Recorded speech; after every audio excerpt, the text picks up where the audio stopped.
Para formar e pôr em ação fisioterapeutas de excelência, está entrando no ar mais um episódio do nosso podcast UTI Informe e Ação. Eu sou o Sancler Bernardes, fisioterapeuta e intensivista, e se você quiser conversar comigo, me chama lá no Instagram, no @SanclerBernardes. Olá, pessoal, sejam todos bem-vindos para mais um episódio do nosso podcast UTI Informe e Ação. Eu sou a Débora, fisioterapeuta intensivista, e você pode me encontrar no @movimenta_UTI. E juntos você nos encontra aqui toda semana. Dá para assistir no YouTube, dá para escutar no Spotify. O importante é acompanhar com a gente o podcast, se atualizar, ouvir assuntos diferentes e melhorar a nossa formação lá no dia a dia da nossa UTI. E por isso nós estamos aqui mais uma vez para um assunto bem atual. Na verdade, essa vai ser uma das minhas perguntas, o quão atual isso é, ou o quão a gente só está sabendo agora, né? Mas um assunto que é bem atual e que tem uma oportunidade, acho, né, de trabalho, de inserção, de quem trabalha na terapia intensiva, né? Então, a ideia hoje é a gente falar um pouco sobre a tele-UTI, né? Essa novidade aí que veio com tudo nos últimos anos. E para isso, a gente tem um convidado super especial. Queria agradecer, Gabriel, pela sua presença.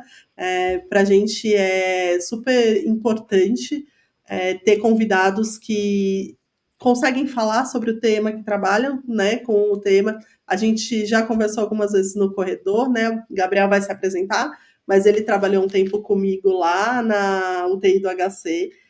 Ele acabou saindo e todo mundo está sentindo muita falta dele, mas ele tem uma experiência muito legal com tele-UTI. E aí a gente quer falar um pouco sobre isso, então é um prazer ter você aqui com a gente. Muito obrigado desde já por dar o seu tempo, por estar aqui com a gente. E eu queria que você se apresentasse para todo mundo. Obrigado, Débora. Obrigado, Sancler. É um prazer estar aí com vocês, né?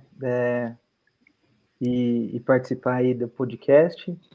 Então, eu sou o Gabriel, sou médico intensivista, sou formado no HC, fiz residência de clínica médica e terapia intensiva ali.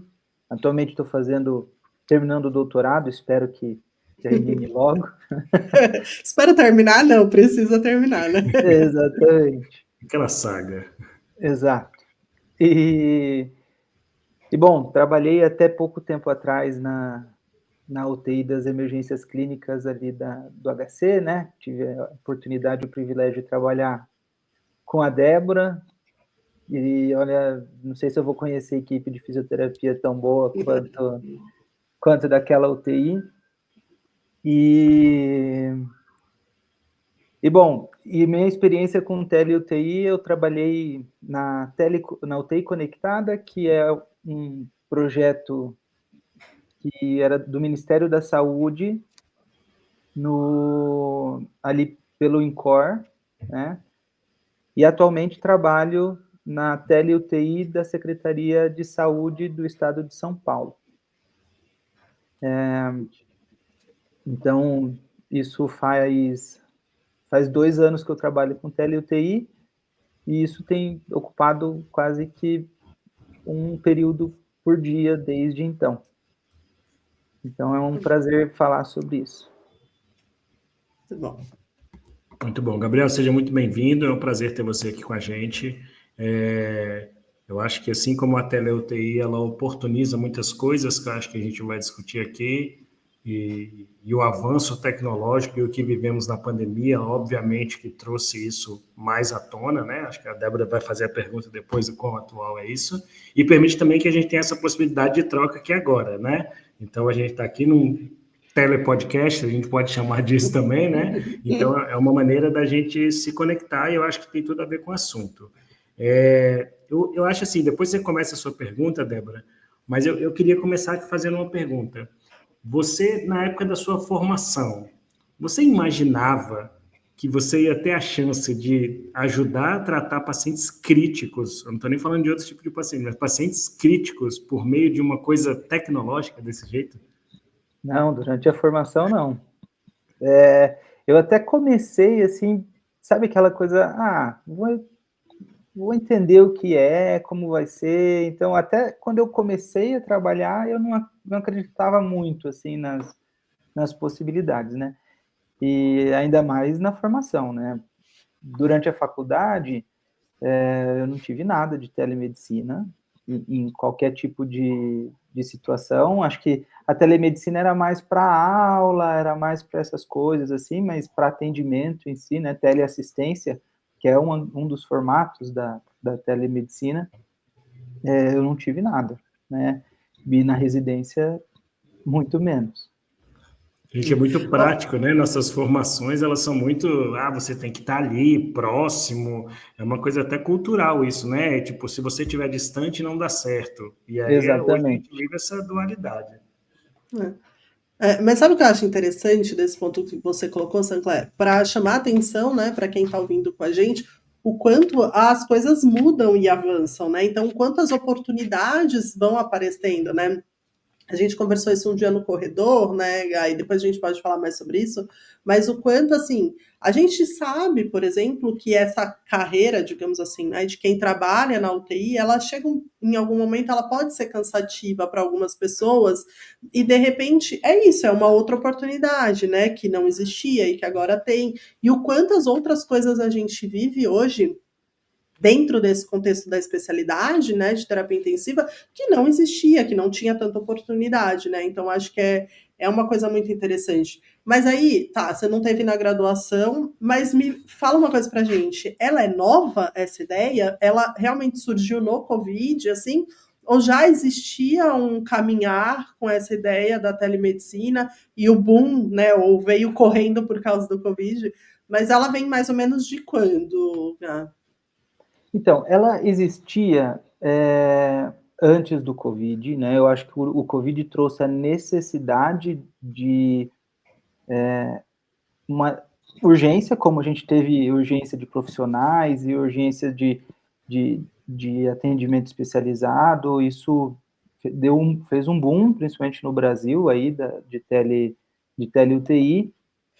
Mas a telemedicina em si, ela já acontecia anteriormente, né? Por exemplo, teleinterconsulta de telecardio, por exemplo. O paciente chegava com um infarto agudo do miocárdio no pronto-socorro, ele era atendido pelo emergencista, o emergencista entrava em contato na telecardio, mostrando ali o eletro e discutindo com o cardio como se fosse uma teleinterconsulta mesmo, né? Uhum. Então, essas outras formas de assistência também aconteciam, e tele-UTI tem alguns estudos observacionais prévios.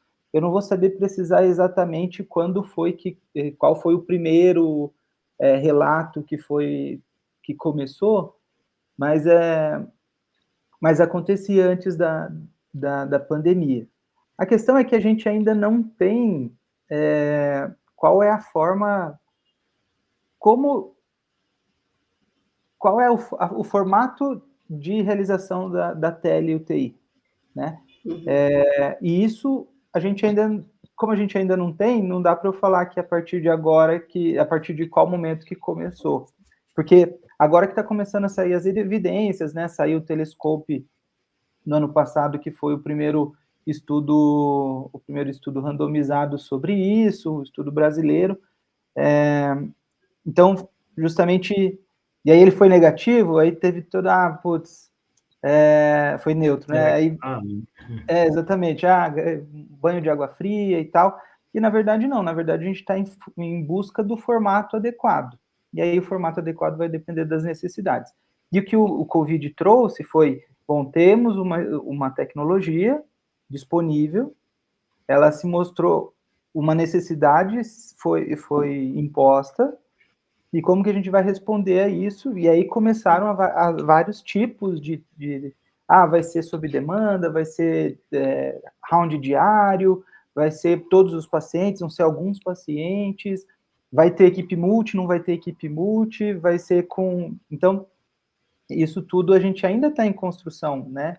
De ganhar essa experiência, e isso com certeza teve um aumento significativo depois da pandemia. Certo. Talvez se a gente não tivesse tido a pandemia, a gente ia demorar muito mais tempo para construir as coisas, né? Porque, tipo, a pandemia deu uma acelerada na Acho que necessidade. sim, E foi eu um pego, por exemplo, catalisador. exato, eu sou professor, né? E eu lembro que quando começou a pandemia, a gente viveu uma dualidade que era assim: a gente não tem como perder o aluno. Muito pelo contrário, a sociedade está necessitando do profissional formado. E eu vou segurar os alunos para não formar? Não, então vamos para o ensino à distância. E aí a gente não sabia fazer ensino à distância. A gente achou que era pegar o ensino presencial e colocar na frente de uma tela. E hoje a gente tem uma clareza que isso não é ensino à distância. Então, eu acho que tem muito isso também. De repente, a gente viu locais que não tinham a menor condição de cuidar de um paciente crítico, necessitando de um suporte de locais mais especializados, com mais experiência, mas não dá para você simplesmente ligar uma câmera e falar, aperta aquele botão, prescreve esse remédio, bota o paciente daquele jeito, troca aquele curativo. Não é só isso, a pessoa tem que ter as habilidades, nem tudo é do it yourself, nem tudo é tutorial do YouTube, né? E cuidar de vidas não é assim. Então, eu acho que essa construção, ela tem esse mecanismo catalisador da pandemia, mas é muito legal você colocar isso, Gabriel. Tipo, a gente não tem ainda o formato certo, né? A gente está trocando a roda com o carro andando, a gente está fazendo, sai o primeiro grande estudo, não foi tão positivo. Mas aí, é legal quando você falou do estudo, pesquisa, ela sempre deve ser imparcial. E a imparcialidade, qualquer resultado é bom. O resultado negativo é bom para moldar como a gente vai oferecer a tele-UTI para as pessoas. Exatamente. E aí, Gabriel, você falou que hoje é uma parte do seu dia, né, a tele-UTI, que você vive isso, que é praticamente um turno e tal. Então, assim, apesar da gente não ter esse modelo, como é que tem sido feito hoje? Como é que, por exemplo, a tele-UTI faz parte do seu dia a dia para se conectar com outras Bom, unidades? então, assim, eu vou descrever como é mais ou menos, né? Então, assim, eu trabalho todos os dias de manhã com tele-UTI, né? De segunda a sexta, eu passo visita em 3 hospitais, 3 UTIs, né? Que são UTIs totalmente diferentes. Eu passo visita em uma UTI do Vale do Ribeira, que é um hospital secundário, da referência da região, mas é um hospital secundário. Aí eu passo 1h30, depois eu vou para a UTI da USP Ribeirão. Então muda completamente. Hospital quaternário, com casos de hospital quaternário, com a estrutura que tem a USP Ribeirão, e depois eu vou para a Unesp, para a UTI da Unesp em Botucatu. Então, são 3 UTIs muito diferentes entre si, 1h30 cada uma, de segunda a sexta. Então, eu tenho uma horizontalidade, né? Eu consigo ver os pacientes de uma maneira longitudinal. E cada uma, como é que a orientação para as UTIs da origem é que toda a equipe multi participe, né? Se possível, porque a gente sabe também que as unidades estão sobrecarregadas, que tem muito serviço para pouco profissional e etc. E parar 1h30, esse é um primeiro desafio, né? Do tipo, meu Deus, o meu plantão já é caótico. Como que eu vou parar 1h30 do meu plantão para ficar falando com uma pessoa que está lá do outro lado, né? Mas então se para 1h30, e aí a gente discute os casos. Quantos mais casos, melhor, mas às vezes a gente discute 3 casos a depender da gravidade e complexidade desse caso. Vai um pouco da demanda, né, da própria unidade de origem. Exatamente. Atualmente, a gente está numa estrutura de que o teleinterconsultor é um teleinterconsultor médico. Estamos num projeto piloto para tentar ter teleinterconsultor fisioterapeuta e enfermeiro. E foi bem bacana, foram 3 semanas atrás que esse projeto piloto aconteceu e agora está em processo de estruturação para ver como é que vai funcionar. E a gente passa os casos com eles. E atualmente, como eu falei, a gente está construindo esse modelo. Essa tele-UTI e a tele conectada que eu participava, são também projetos de pesquisa. Justamente para a gente ter informação suficiente para a gente, qual que é o modelo ideal de atendimento, né? Gá, e tem algum outro modelo que você, não necessariamente você participou, mas que você já ouviu falar, conhece alguém, o que poderia ser de diferente disso? Isso. Então, assim, tem esse modelo, né, de passar como se fosse visita multidisciplinar, que foi o que o Telescope fez, né, de passar diariamente com o mesmo intensivista, o máximo de caso possível, de maneira como se fosse uma visita multidisciplinar, né, do dia a dia que a gente faz nas UTIs. Existe a teleinterconsulta sob demanda. Então, é o intensivista que fica à distância e ele é acionado caso tenha alguma demanda, tá? Aqui no Brasil, eu não sei se tem alguma tele que funciona assim. Eu sei que tem alguns serviços na Europa que funcionam assim. E teve um modelo de tele-UTI que eles faziam entre Austrália e Estados Unidos, que daí tinha plantão noturno, que quem estava de plantão era australiano. Uhum. Invertido o horário, né? Exatamente. Para que a pessoa que está trabalhando como teleinterconsultor, ele tá sempre de plantão de dia, né? Uhum. Faz sentido para qualidade e segurança, né? E para eles a questão da língua não é uma questão, né? Então, e aí como que funciona isso? Então, tem um caso complexo, eu acabei de admitir um caso complexo aqui, quero falar com um intensivista ali, e aí eu entro em chamada. Tá? Então, esse também é uma forma que acontece. E tem também a teleinterconsulta com os de pacientes de UTI com especialistas focais. Então, eu quero falar com um hematologista. Aí eu faço uma interconsulta com um hematologista de maneira remota, né? E tem se falado muito também de teleconsultoria, que é você fazer avaliação e análise de indicadores, de criação de protocolos específicos para aquela instituição, né? Isso também é uma outra coisa que tem acontecido. Além da telecapacitação, que aqui na secretaria a gente tem a equipe da operação e tem a equipe da capacitação. Então, as unidades, elas recebem aulas, formação, tem capacitação síncrona e assíncrona e in loco, né? Então, também essa é uma outra forma de tele, não só a telemedicina assistencial diária, né? Muito legal. E Gabriel, o que você percebe de dificuldade e resistência na implementação? Porque você deu um cenário aí das UTIs que você, né, faz a tele-UTI. E são UTIs muito distintas. Aí eu tenho uma UTI gigante de um local conhecido, que tem universidade e tal. Eu não sei, na minha cabeça, que não sou da tele-UTI, eu acho que talvez um serviço desse tenha um pouco mais de resistência no sentido do tipo, por que eu preciso de alguém de fora falando para mim como eu devo conduzir os meus pacientes?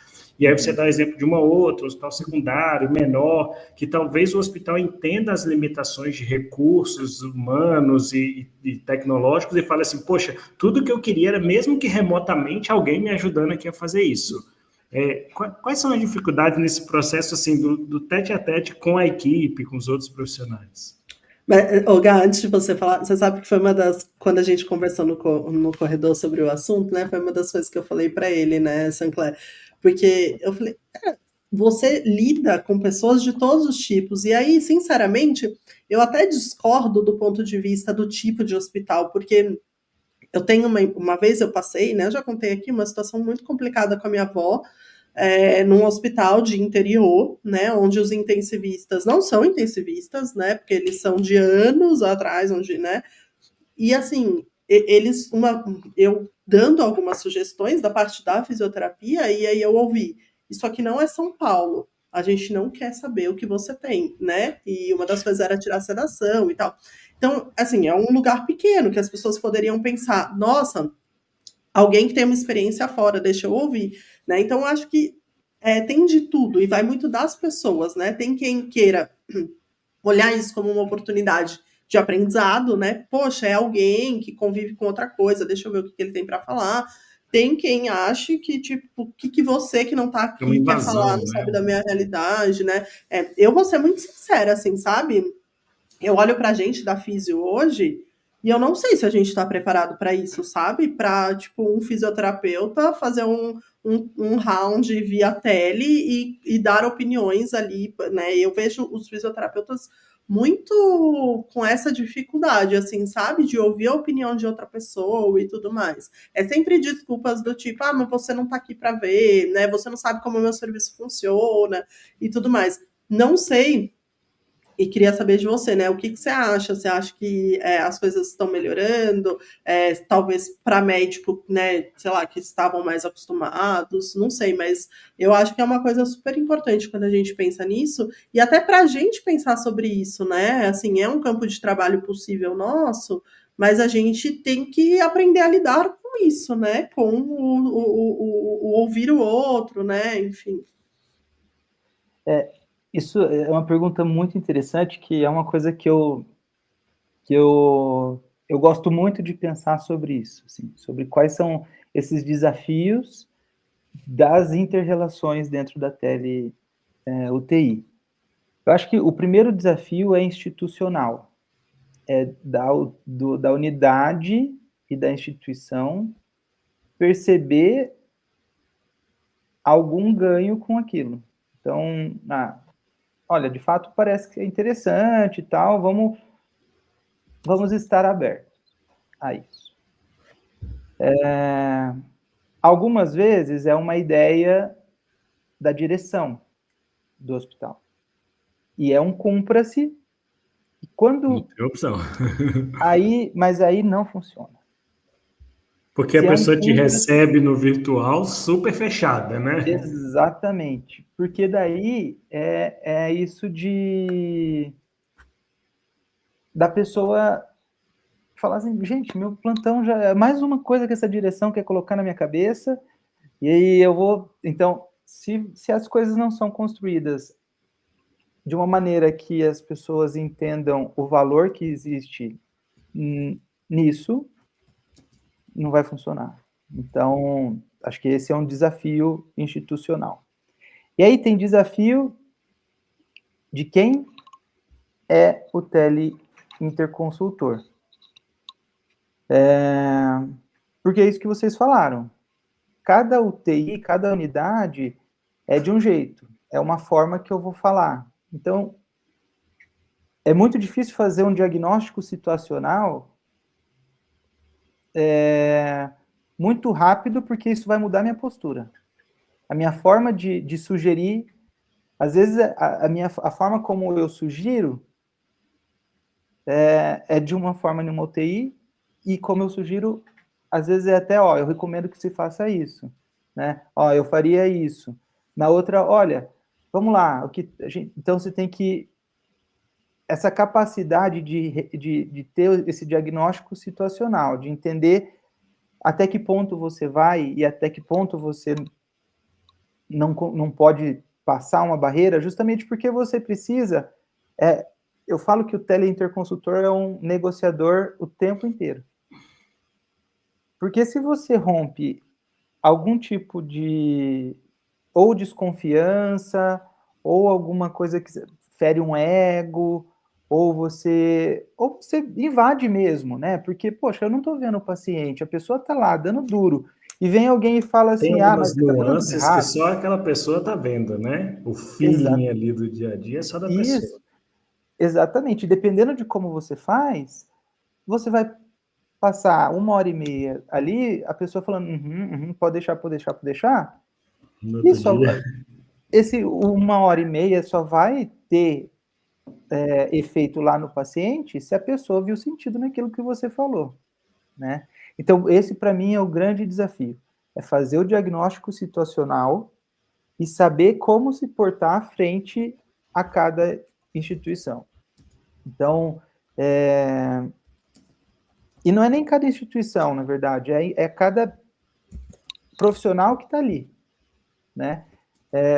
Em um dos hospitais, não é sempre, eu não discuto com o diarista, eu discuto com o plantonista. E cada dia da semana é um plantonista. E eu tenho que discutir de jeitos diferentes com esses plantonistas, né? E às vezes recriar tudo isso, esse laço, né? Saber, às vezes você falou com uma pessoa, você fala, essa aqui eu posso ser direto ao ponto. Aí no outro dia é outra. Aí você fala, putz, eu tenho que recomeçar esse Exatamente. processo. Exatamente. Então é uma. Eu brinco que eu sou personagens, assim. Eu tenho que vestir muito rápido a capa de vários personagens. E é isso. E você vai moldando a sua teleinterconsulta justamente para tentar, de uma maneira adequada, que isso chegue ao paciente. E por isso a grande dificuldade da tele-UTI, né? Não sei se eu respondi a pergunta de Sim. vocês. Respondeu? Ô, Gai, na prática, assim, é você pegar o que eles estão precisando de algum paciente e dar as sugestões de como seria a condição do caso. Exatamente. Eu geralmente eles passam o diagnóstico, a história clínica e etc. E a gente faz e passa por sistemas, né? Os dispositivos e etc. E geralmente eu pergunto, e aí, o que vocês estão pensando em fazer com ele hoje, né? Estamos pensando em fazer isso, isso, isso. Daí eu coloco as minhas sugestões. E aí, geralmente, eu estruturo as minhas sugestões também de maneira por sistemas, né? Uhum. E é Então, interessante pensar que você tem que estar super atualizado, né, o tempo todo. Eu acho interessante pensar que outro dia até eu vi um vídeo no Instagram, né, que era uma pessoa de fora do país falando, né, hoje as escolas, elas ensinam como elas ensinavam há 20 anos atrás, sendo que as coisas não são como 20 anos atrás, e as coisas que vão ter daqui 20 anos para frente, a gente também não está se E quando elas vão preparando, sair né? das escolas, né? Uhum. Exatamente. E é um pouco disso, né, Gá? Porque assim, até agora a gente falou de coisas que talvez a gente pecava ainda um pouco, né? Então, essa parte de comunicação.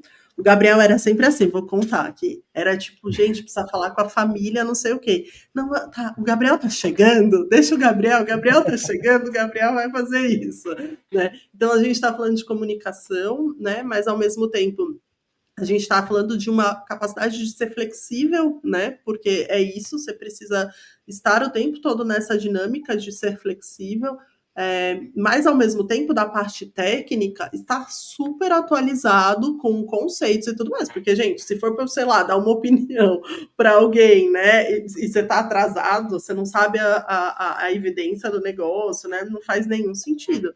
Então, são muitas habilidades técnicas e não técnicas, e entre aspas, habilidades modernas, né? Assim, não que não fossem importantes antes, né? Mas que a gente vem falando mais sobre elas agora, né? exatamente. E aí são as soft skills e as hard skills, né? Eu acho que o conhecimento, sem dúvida, isso é até um pouco ansiogênico, porque, ai meu Deus, você não sabe o caso que vem, né? Você discute desde doenças raras até a doença mais comum e tá ali, e você vai... E cada um com seus recursos e possibilidades, né? E expertise. Exatamente, E às vezes você fala, exatamente. tem que fazer tal coisa, a pessoa, nunca fiz, ou não Uhum. tenho disponível aqui. Eu falo, e agora? Eu tenho que sair pela tangente e arrumar outra conduta. Exatamente, exatamente. Então, é um baita de um desafio. Por outro lado, a gente está no computador e com a internet, né? Então, é muito, olha, eu não sei, vamos ver junto?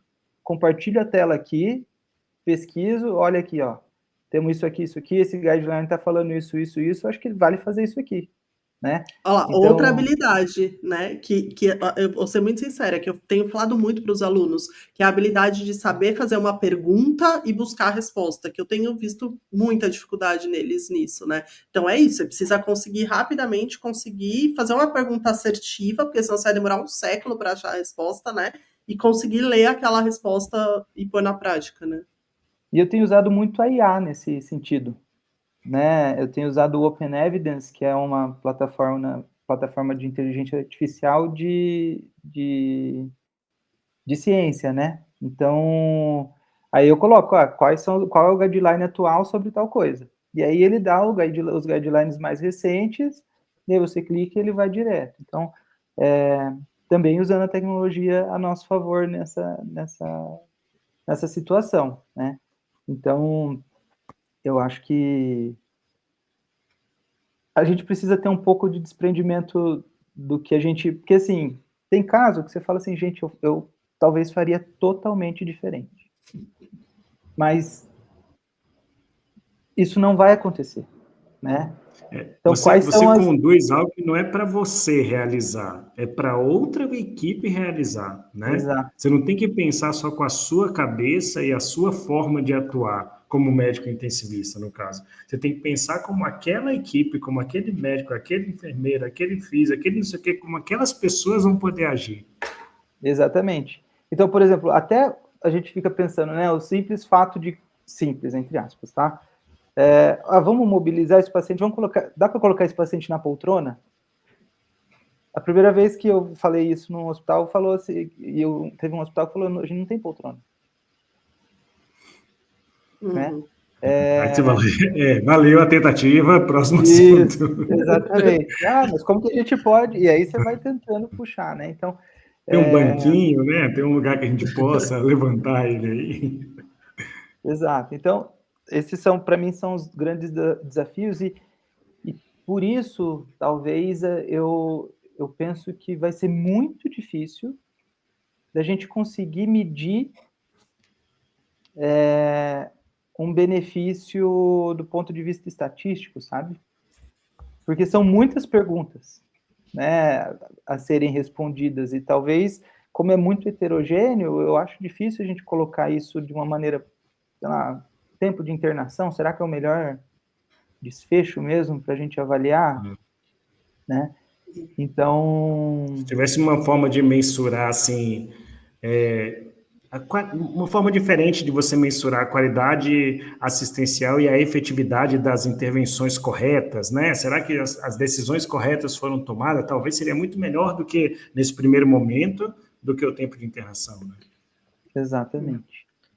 Mas, de novo, né, você esbarra no outro, né? Então, assim, na verdade, os desfechos que deveriam ser medidos estão ali naquele hospital ou estão em quem está oferecendo, né? Mas, ao mesmo tempo, só em quem está oferecendo não faz sentido, né? Porque a gente precisa ver o desfecho lá na ponta, né? No final.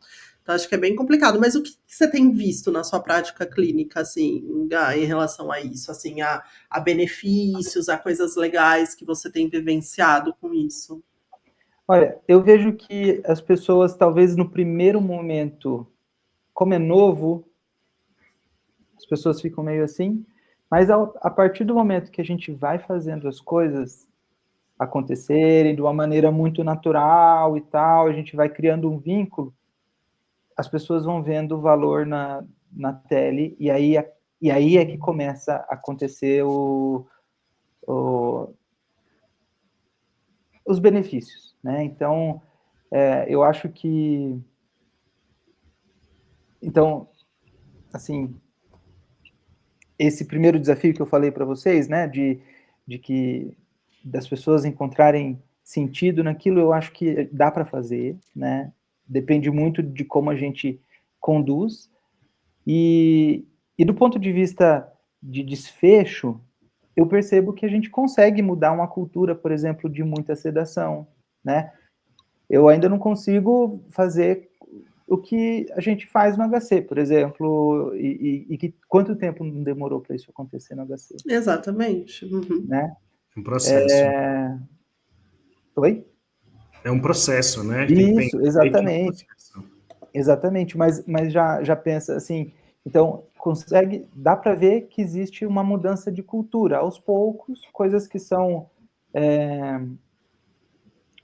bastante interessantes, do tipo sedação, o paciente ficar um pouco mais acordado. A gente vai ter essa análise mais para frente, né? Mas eu tenho a impressão de que a gente começou a estudar um pouco mais os pacientes, assim, fazer menos traqueostomia e estubar mais, né? Uso de antibiótico um pouco mais criterioso. Então, essas mudanças de cultura, eu percebo que acontece, né? Outra coisa que eu acho muito interessante é a oportunidade de educação em saúde da teleinterconsulta, de colocar algumas pílulazinhas de conceitos, assim, durante a teleinterconsulta, que isso eu acho que é o grande responsável pela mudança de cultura. E é lógico, tem alguns casos que são casos super interessantes, assim, do tipo, alguns diagnósticos, uma condução de casos graves, assim, né? Teve um caso específico que foi muito interessante, era um diagnóstico difícil, com manejo clínico muito difícil, e aí ali a gente foi fazendo eu acabei passando no final de semana com essa mesma UTI, e aí era um caso que a gente estava indo atrás tinha que operar, e aí operou, quando voltou a gente fez um manejo hemodinâmico junto com a equipe, e foi muito legal, porque a gente foi fazendo junto ali, e era uma paciente jovem, e teve alta depois, então foi bem legal, assim, era uma paciente que a gente estava pensando em canular ECMO, e no fim ela saiu bem e não precisou canular ECMO, foi bem interessante. Então essas coisas acontecem. E você se sente, tem um momento que você percebe assim, eu sou parte dessa equipe. Eu acho que você percebe assim, tipo, eles estão me esperando, assim como se eu estivesse chegando no meu plantão, no meu dia a dia. Acontece. E uma coisa que para mim foi muito legal é que, como a gente tem essas capacitações em loco, em 2 das UTIs eu fui. Nossa, e aí é muito legal, porque parece que você conhece todo mundo, mas todo mundo é diferente, porque a altura é diferente, você fala assim, nossa, você imaginava totalmente essa pessoa de outra forma, então, mas o vínculo está feito, entendeu? E aí isso para mim foi interessante porque eu pude perceber isso, assim, como eu fazia parte daquela unidade, né? Estando longe, mas eu fazia parte. Então foi bastante legal, assim. Acho que isso começa quando você percebe que as pessoas te trazem as informações de uma maneira genuína e não só para cumprir 1h30, entendeu? Você sabe que eu acho que é uma coisa, um assunto muito legal da gente falar, né? Porque, de novo, né? Acho que eu enfatizo essa questão de ser mais um campo de possibilidade de trabalho para a gente, né?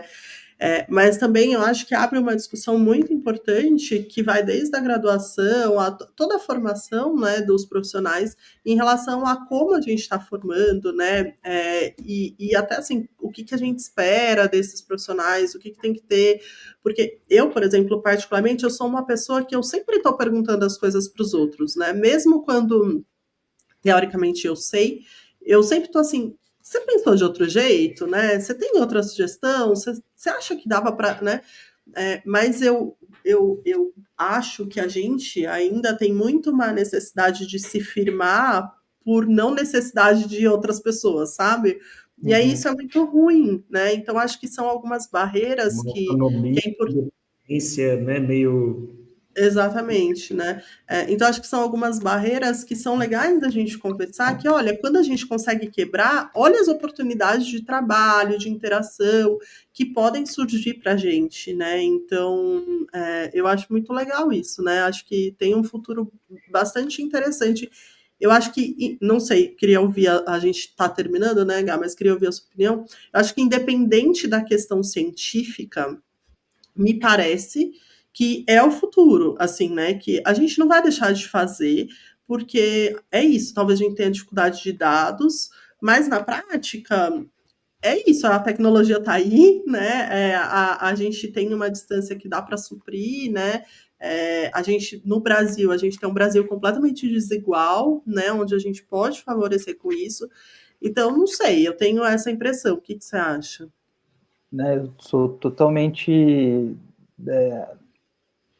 penso da mesma forma que você, né? Eu acho que é uma ferramenta que está aí e não dá nem para falar assim que vai acontecer. Eu acho que ela está acontecendo, por mais que seja ainda incipiente, mas ela está aí. A gente troca mensagem com um WhatsApp com um colega para tira uma opinião aí, posso fazer... A gente faz isso, né, na prática, exatamente. não estruturado. Exatamente. Então, acaba que é uma ferramenta e que é como se fosse isso, assim, o meu colega de plantão, né, a gente tira uma dúvida com um colega de plantão, cara, eu tô com um caso assim, assim, assim, o que você acha? Você faria isso, isso, isso? A telemedicina, né, a tele-UTI ou a teleinterconsulta nada mais é do que uma segunda opinião à distância. Então, que bom se a gente conseguir fazer isso de uma maneira, vencer essas barreiras que você falou, né, de ego ou de necessidade, porque qual que é a questão? Quando você pergunta para outra pessoa, você expõe uma fragilidade, né, e isso às vezes isso assumir que às vezes difícil eu de cheguei lidar. no meu limite ali, né, de conduta, Exatamente. de tomada de decisão, de conhecimento. E que isso, no fim, isso não é ruim, Tudo é bem. muito bom para o paciente, né? E para a gente também, porque a gente acaba crescendo com a opinião do outro, porque... e aí, então, no fim, eu acho que bom se a gente conseguir estruturar essa segunda opinião de uma maneira para levar que o seu colega de plantão seja uma pessoa qualificada que possa te trazer uma informação de qualidade, que possa contribuir com você de alguma forma e, no fim, melhorar o atendimento que você está dando para o seu paciente. Né? Até porque Exatamente. se não Olha que perguntar interessante. para ninguém, você não vai tomar conduta nenhuma. Então o paciente se lasca, o seu ego não fica ferido, mas o paciente se lasca. Então é um negócio meio, é até óbvio, né? Exato. E olha que interessante, né? Porque talvez a gente está chegando naquele momento onde a gente falava, a máquina, a tecnologia vai substituir o homem, né? E a gente está falando em um episódio de telemedicina, então a gente está falando de tecnologia, de coisas modernas, e olha o tanto que a gente falou do ser humano, né? Da capacidade de comunicação, de relação, né? Então é muito, muito legal visualizar isso, assim, né? O quanto mesmo frente à tecnologia e aos avanços, a gente volta lá no começo do ser humano, né? Que é a capacidade dele de se relacionar, de se comunicar, de estudar, de ter um aprendizado, né? Eu acho isso muito, muito legal mesmo, né?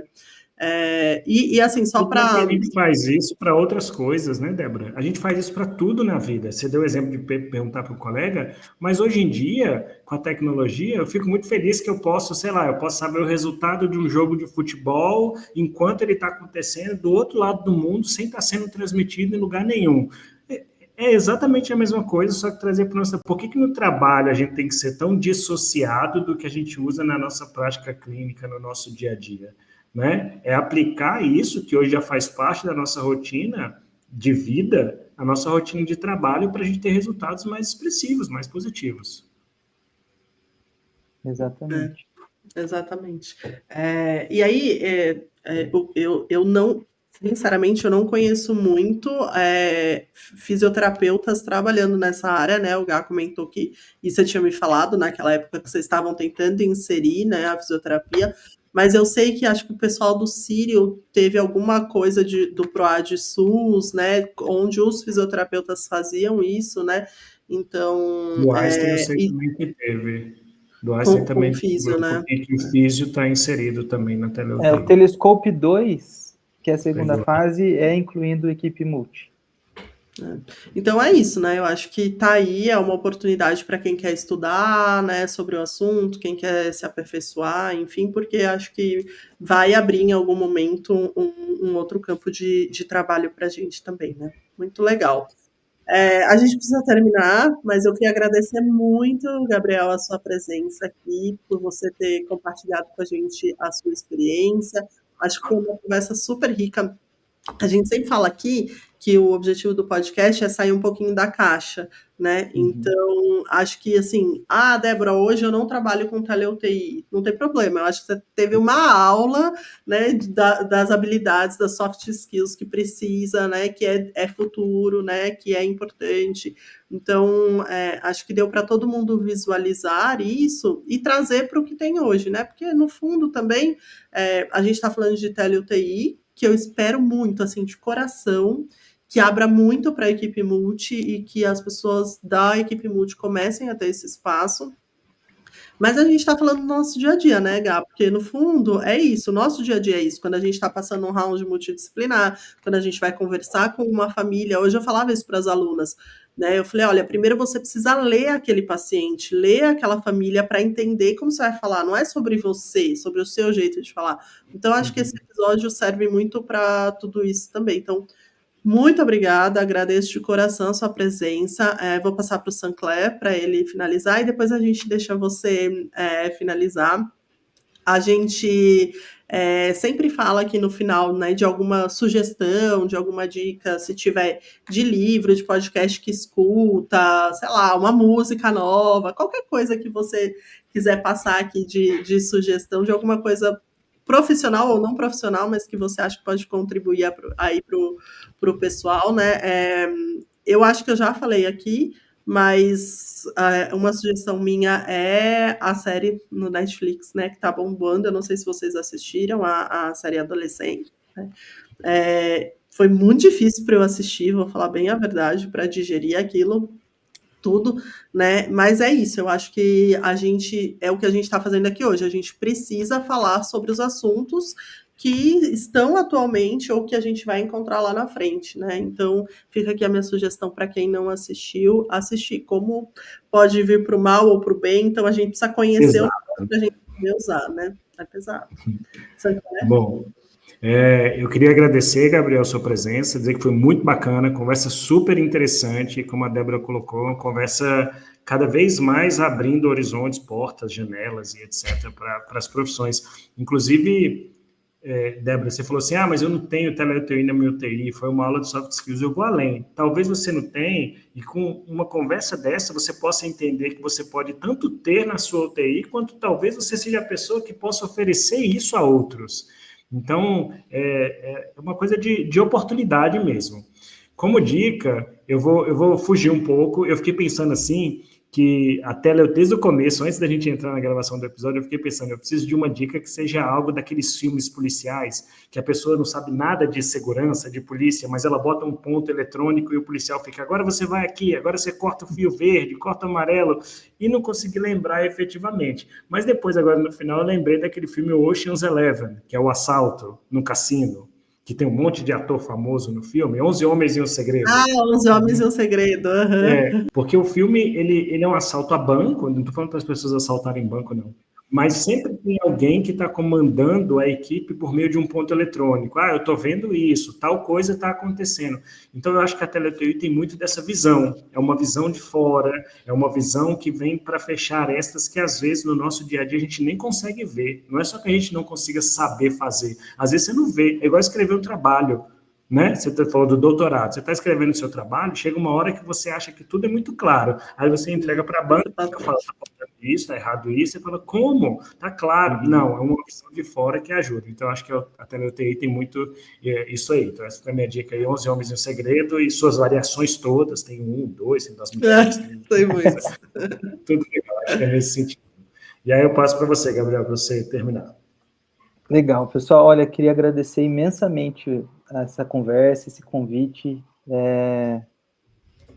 foi muito legal mesmo, né? A Débora é uma profissional que eu admiro muito e assim, foi bem legal mesmo conversar um pouquinho sobre essa realidade e que eu acho que é de fato transformadora, né?